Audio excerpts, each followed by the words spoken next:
ស្ថិតនៅកណ្ដាលបេះដូងនៃតំបន់អាស៊ីអាគ្នេយ៍ដែនដីខ្មែរដែលមានអរិយធម៌និងប្រវត្តិសាស្ត្រដ៏រុងរឿងមានអំណោយផលសម្រាប់ការរស់នៅរបស់មនុស្សសត្វទូទៅរួមនឹងសម្បត្តិវប្បធម៌ធម្មជាតិដ៏សម្បូរបែប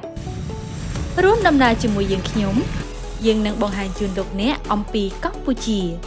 តាមរយៈដំណើរផ្សងព្រេងដែលមិនធ្លាប់មានផ្សារភ្ជាប់ជាមួយនឹងប្រវត្តិនៃការកកើតនិងការរៀបចំភូមិស្រុកសក្តានុពលនៃវប្បធម៌ធម្មជាតិដ៏គួរឲ្យទាក់ទាញនិងជីវភាពរបស់ប្រជាពលរដ្ឋរស់នៅតាមសហគមន៍នានាដែលលោកអ្នកមិនធ្លាប់បានដឹង